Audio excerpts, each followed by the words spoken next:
Dear parents, good morning. अभी सभी coaching classes में एडमिशन्स का समय है। आई बोली कोचिंग क्लासेस में भी आप लोगों की एडमिशन्स चल रही है।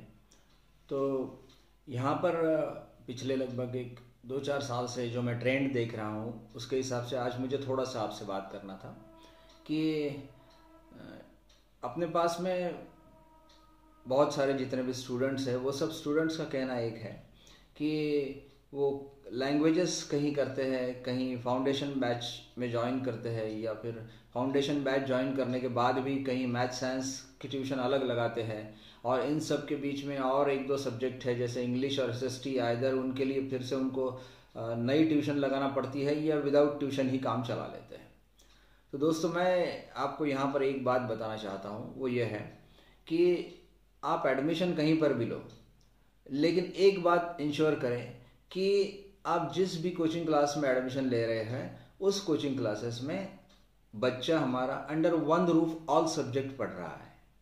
वो इसलिए कि 10th तक रादर 8, 9, 10th ये जो पीरियड है, दिस इज क्रूशल पीरियड। और यहाँ पर आपका बच्चा 2 घंटे कहीं और पढ़ रहा है, फाउंडेशन कर रहा है, 1 घंटा मैथ्स और साइंस का अलग ट्यूशन कर रहा है, इंग्लिश का अलग कर रहा है, फिर संस्कृत मराठी के लिए कहीं और आ रहा है।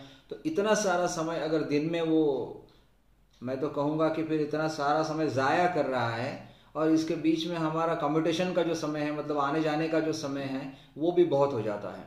तो मैं ये कहूँगा कि इसमें बहुत सारा समय वेस्ट होता है। आप 8, 9, 10th जहाँ पर भी एडमिशन लेंगे वहाँ पर एक इंश्योर कीजिए कि वहाँ पर सभी सब्जेक्ट अंडर वन रूप पढ़ाए जाते हैं। इससे एक होगा कि पहले तो आपका समय बचेगा और इस बहाने क्या होगा कि समय, जितने भी कोचिंग क्लासेस हैं सब अच्छे हैं, उनका कोई प्रॉब्लम नहीं, सभी अच्छे पढ़ाते हैं। बस आप एक इंश्योर कीजिए कि एक जगह पर अंडर वन रूप पढ़िए। हम लोग फाउंडेशन, आप में से बहुत लोग ज्वाइन करते हैं। अब फाउंडेशन आप लोग ज्वाइन करते हैं, ये तो बहुत अच्छी बात है। आप लोगों को बताया जाता है कि आइदर हम 11th-12th का आपका प्रिपरेशन करवा लेते हैं, पूरा बेस आपका रेडी कर लेते हैं जेईई नेट के लिए। तो उस बारे में मैं इतना कहूँगा कि दोस्तों, ये जितने भी कोचिंग क्लासेस है, ये फाउंडेशन की 8, 9, 10th की क्लासेस लेने वाले, वो सभी कोचिंग क्लासेस बहुत ही अच्छे हैं। सब it's wonderful, no problem about them, वो बहुत अच्छे हैं। लेकिन वो सब 11th-12th के लिए अच्छे हैं। 8, 9, 10th के लिए मैं आपको क्लियर बता देता हूँ कि 8, 9, 10th के लिए उनको आपके बच्चों में वो इंटरेस्ट नहीं है जो उनको 11th-12th के बच्चों में है।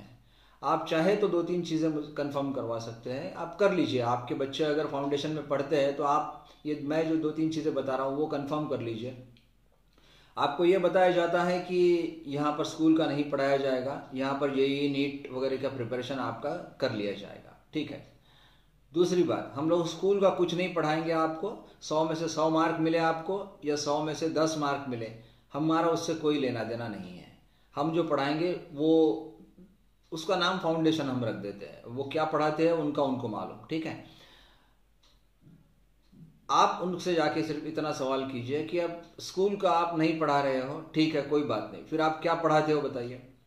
तो कहते हैं कि भाई हम लोग कॉम्पिटिटिव एग्जाम्स की आपकी प्रिपरेशन करवा रहे हैं। चलो कोई बात नहीं, आप उनसे पूछो कि आपका बच्चा कितने कॉम्पिटिटिव एग्जाम्स थ्रू हुआ है। मैं कोई जवाब नहीं चाहूँगा, आपको आपका मालूम है कि आपका बच्चा कितना कॉम्पिटिटिव एग्जाम्स थ्रू हुआ है। अगर कोई कॉम्पिटिटिव एग्जाम्स थ्रू नहीं हुआ है, आप स्कूल का कुछ नहीं पढ़ा रहे हो, स्कूल की कोई रिस्पॉन्सिबिलिटी ले नहीं रहे हो, अब मुझे बताइए तो फिर हम क्या कर रहे हैं वहाँ पर जाके। और दूसरी बात ऐसी है कि जब आप वहाँ पर जाके आपके बच्चों के बारे में पूछा जाता है, सपोज आपके बच्चे का नाम एक्स है और आप पूछते हो कि एक्स कैसा कर रहा है, तो आपको क्या जवाब मिलता है? The answer which you get is that x, who is x. क्योंकि जहाँ पर 100, 150, 200 बच्चे पढ़ते हैं, टीचर को बच्चों के नाम भी याद नहीं रहते। तो आपका बच्चा क्या कर रहा है, क्या नहीं कर रहा है, इसके बारे में किसी को कुछ नहीं मालूम। अब ऐसी सिचुएशन में भी आप अपने बच्चों को फाउंडेशन के नाम पर जो कुछ भी पढ़ाया जा रहा है उन कोचिंग क्लासेस में डालते क्यों हो? फिर एक बात क्लियर बताता हूं, एकदम आप बॉन्ड पेपर पे लिख लीजिए कि इंडिया में ऐसा कोई एग्जाम नहीं है, JEE, NEET UPSC, MPSC, RBI या any bank exam, JEE NEET का मैंने बता दिया कि जो 2 साल की प्रिपरेशन के बाद भी आप नहीं थ्रू कर सकते हो। आपके पास 11th है, आपके पास में 12th है, उसके बाद में ही आपको ये जेईई या नीट की एग्जाम देना है। अब अगर कोई एग्जाम आप 2 साल की प्रिपरेशन के बाद भी थ्रू नहीं करते हो तो इसका मतलब क्या है? इसका मतलब साफ है। और मेरा तो कहना यह है कि 2 साल की प्रिपरेशन ये कोई भी एग्जाम थ्रू करने के लिए आपके लिए सफिशिएंट है।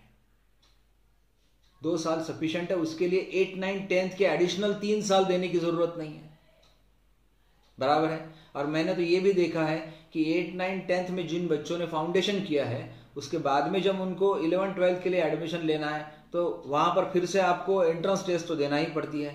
दूसरा, जो लोगों ने फाउंडेशन नहीं किए हैं, 10th तक के अपनी पढ़ाई किया है, बाद में जब एंट्रेंस टेस्ट होती है तो जो लोगों ने नॉर्मली 10th अपना किया है, कोई without any foundation course, they get more scholarship than those who have gone through this foundation stages.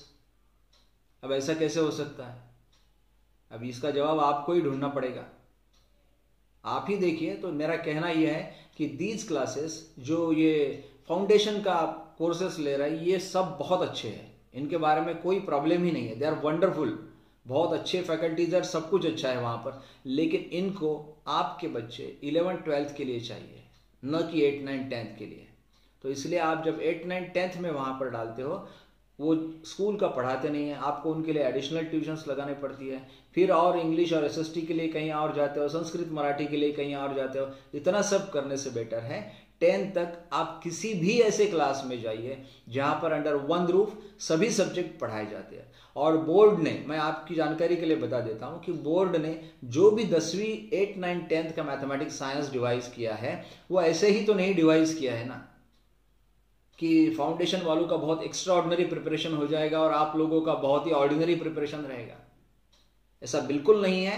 Board ने जो भी कोर्स डिवाइस किया है वो बहुत अच्छा है, वंडरफुल है। आप 10th तक साइंस, मैथ्स और सभी सब्जेक्ट्स एंजॉय कीजिए, अच्छा पढ़िए, अच्छा सीखिए, और 10th के बाद में 11, 12th में आपको जो भी कोर्स लेना है आप वो कोर्स लीजिए। और ये बात फिर से मैं दोहराता हूँ कि इंडिया में कोई ऐसा एग्जाम नहीं है जो सिंसियरली 2 साल की प्रिपरेशन के बाद आप थ्रू नहीं कर सकते। और अगर 2 साल की प्रिपरेशन के बाद में भी आप कोई जेईई, नीट या और कोई एग्जाम थ्रू नहीं हो रहे हो तो इसका मतलब है कि आप उसके लिए जो रिक्वायरमेंट है वो आपके पास नहीं है। ठीक है, तो 2 साल आपको उसके लिए एडिशनल 3 साल की जरूरत नहीं है। Is that clear? तो बस मेरा सभी पेरेंट्स से ये मेरी रिक्वेस्ट है कि प्लीज 8, 9, 10th फाउंडेशन कोर्सेस इन सब में मत पढ़िए। आप आराम से अपने बच्चों को जो भी सीखना है वो सीखने दीजिए।